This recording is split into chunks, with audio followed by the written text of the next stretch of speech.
Hi, and welcome to ESPN Boston. I'm Charlie, this is Will, and this is Ian.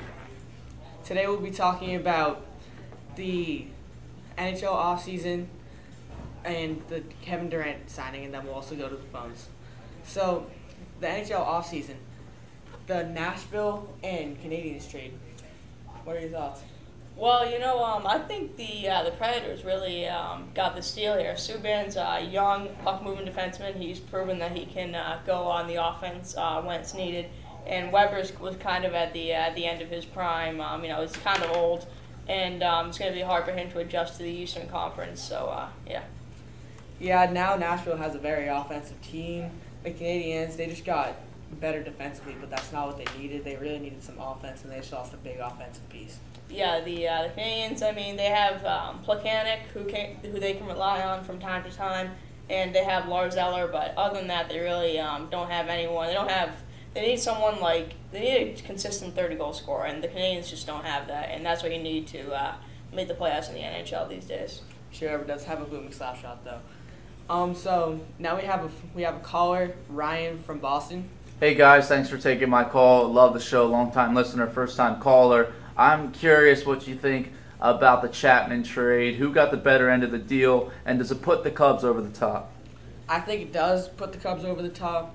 Now they're definitely trying to win now, not really looking at the future, and they're just trying to win a championship right now. I agree with that. But I also think the Yankees got the better deal. I think they've kind of given up on this season. They realize they're not going to make the playoffs. So giving Chapman to the Cubs so that the Cubs can possibly make the World Series this year, but then having a great getting some additions to add to their farm system for the future.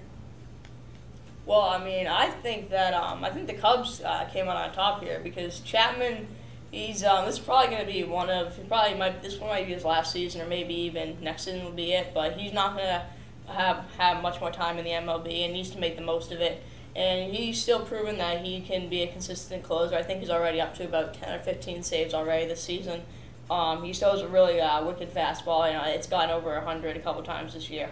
And, the overwhelming heat, you don't really see that anymore in the MLB these days. So I think that's a very good asset for Chapman. So I think the Cubs definitely got the high end of the deal here. I'm going to have to agree with Ian on this one. The New York Yankees, they definitely did win this trade.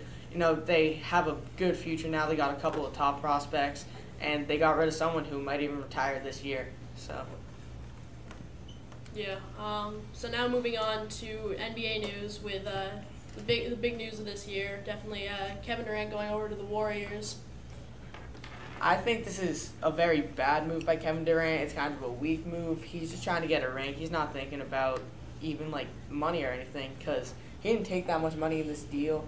He just wants a ring, and it's a weak move by a superstar. Yeah, I agree. I think this is kind of just him wanting the championship, wanting to win now, and then, it's a 1-year deal. He could be out if they win this year. He could be out next year as a free agent again. Yeah, I agree with both of you guys on this one. He's really just going in for the championship. It's kind of just going to be, let's go in, let's dominate, let's just win the championship, get out, maybe go back to Oklahoma. He might consider Boston again.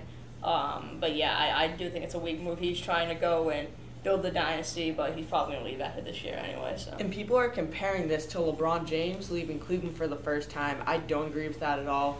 Look at what LeBron James left. He left nothing. He carried them through the playoffs. But then Kevin Durant is leaving Russell Westbrook, an all-star point guard, top 5 player in the league probably, in the world actually, and I just think that it's a stupid comparison. It shouldn't even be talked about. I definitely agree. But this also gives the opportunity for Russell Westbrook to maybe, if he doesn't move away from the Thunder this year, he could definitely make this his own team with him being the leader of this team.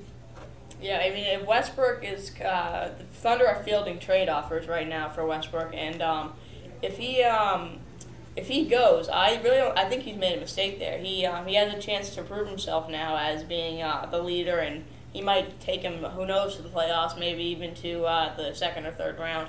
I don't think they're going to get past Golden State. I don't think anyone's getting past Golden State, but Westbrook could be a force now for the Thunder now that he has his own team and he doesn't have to look up to Durant. All right, so that's all the time today. Thank you for listening, and have a good night.